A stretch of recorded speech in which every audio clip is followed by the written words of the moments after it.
So hello everyone, today I will be talking about how I passed the board exams and also how I liked Student RDH. So I'm going to be reviewing the study program that I used, which is called Student RDH. So what is Student RDH? Student RDH is a US-based study program that you can use for studying towards their National Dental Hygiene Board exams. And today I'll be talking about how it's compatible with the Canadian boards since I am based in Canada, and also how much it is, how I liked it, what I didn't like about it, and just an overall review of the program itself. First things first, how compatible is it with the Canadian board exams?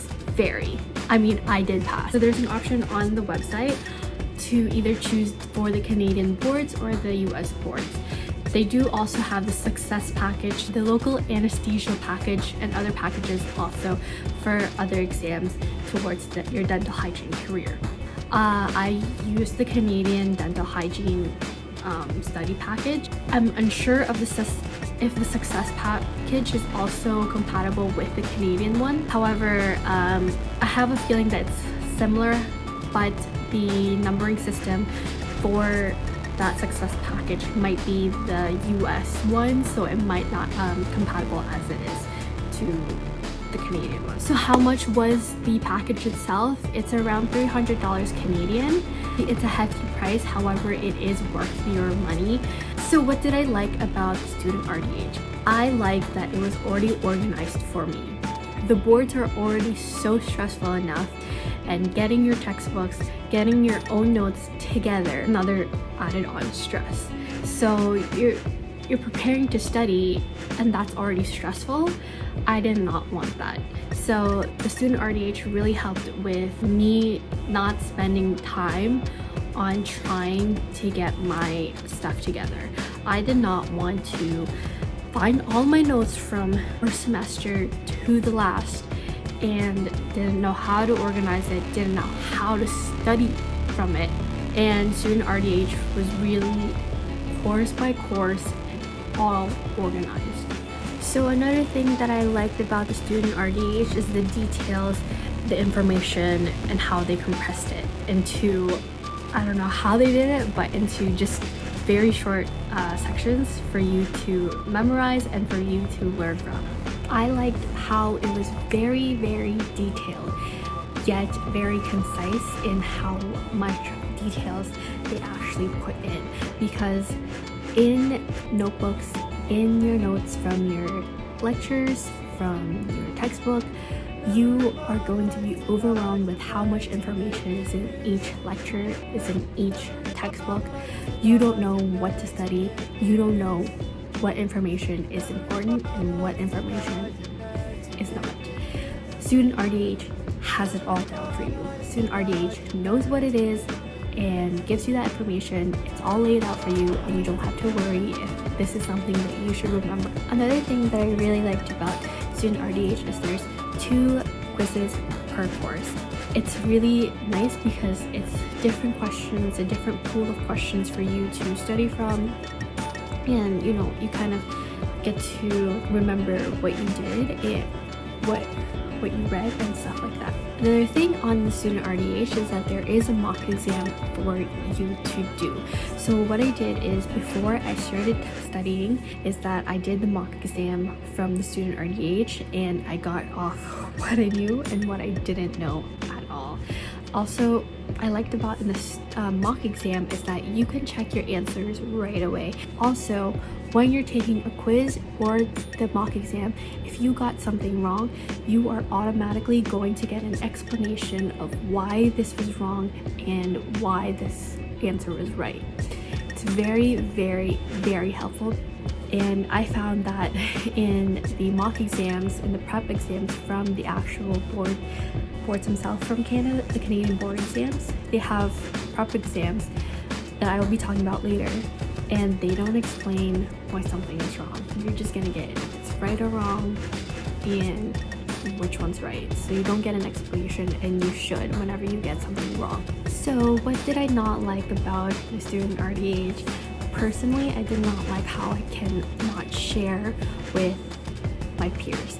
Beforehand, other cohorts used to do this where they would pile in their money to the program and would share one account. Now they've gotten stricter and you have to buy your own, or else you can be banned from actually getting one for yourself if you got caught sharing with others. So it's something that I wish I had, because being a student, you don't really have a lot of money to use, and I get it. It is also part of their business and you can't really fix that. However, that's just one thing that I did not like about it. Another thing that I did not like about it is that I had to have Wi-Fi everywhere that I had to be, because sometimes I just want, like, if I wasn't on the road or if I were on the bus, I wanted to take it on my laptop or on my iPad and take it where I wanted to go and study.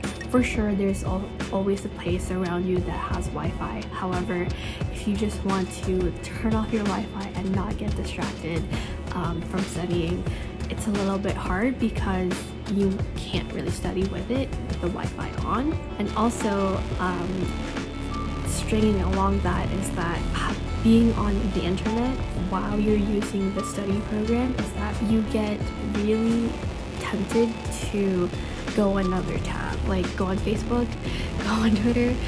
You wanted to go on another tab, and there's a little bit of a temptation while you're on it because you're already on the internet. You're gonna try to fight it, and that's one of the things that I found hard about it. Another thing that I liked about Student RDH is that in some of the courses where it's really important is that she has a corresponding video to the material that you've just read. In those videos, I found that she explained a little bit more from it. For me, I like hearing someone also explain it to me. I'm a little bit of an audio/visual learner, and hearing her talk about those things while I was looking at my own notes that I wrote down from the material on the website really helped me think of, like, wow, like, this is really helpful, this is what it actually is, and all that stuff. And in those videos, one of the most helpful things that she was talking about is the wake-up memory technique. So what is a wake-up memory technique? Wake-up memory technique is actually made by the owner of Student RDH, the person who actually made this whole study program. And it's something for us to remember what information that could be on the board exam. An example that I've remembered even 2 months after my boards and 2 months after I've been studying is the ameloblastoma. That one actually stuck in my head because she was talking about, ameloblastoma, you're having a blast. So when you're having a blast, you open champagne, and champagne, they create bubbles when you pour it out. So champagne bubbles is a way for you to remember that ameloblastoma on the radiographs looks like soap bubbles or bubbles on it. So it's something like that. So if you see a picture on it on the board exams of a radiograph with a soap bubble like radiolucency, you're gonna be like, oh my god, this ameloblastoma is. And I remember that because she was saying that, so it was really, really helpful. I really commend her for making those stuff up. It might sound so crazy to you when you first hear it from her. However, when you actually are in the boards and you kind of think about those kind of stuff, you're gonna be like, she's not crazy. She's actually like helping you pass the boards.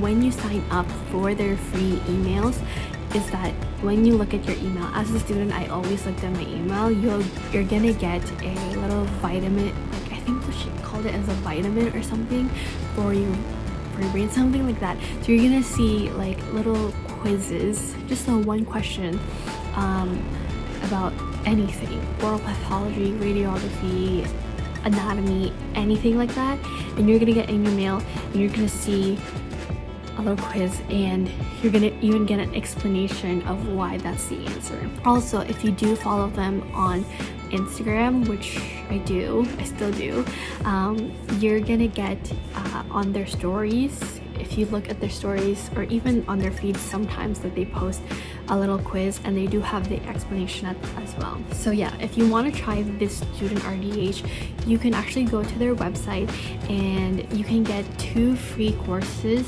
So that's the pharmacology and the medical emergency, which I'm gonna pop over here, this dashboard for it. A Student RDH has 17 courses, and it's all the courses that you need, and I'm gonna pop that dashboard over here. And yeah, so anything that you guys would need to know, please contact Student RDH on their website, or the email, or their Instagram, wherever you can reach them and see how it works and all that stuff.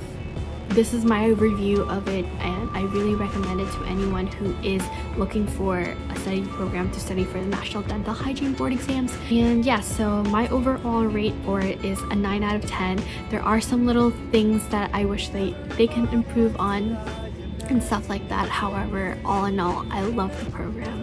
If I had to study again, I will still choose to use Student RDH. So just a disclosure about this whole video is that this is purely a review video. This is not sponsored by Student RDH, nor am I affiliated with this site or with Claire or with anyone else who is with Student RDH. I am simply reviewing this website and reviewing the study program for anyone who is wondering how it is. So if you really liked this video, please give it a thumbs up and subscribe to my channel for any more dental hygiene videos and all that stuff. Hit that post notification bell to get more videos about dental hygiene. And yes, so for my next part, I'll be talking about my experience for the board exams and what tips and tricks I used to study and how I managed my stress. And I'll see you guys there. Thanks for watching.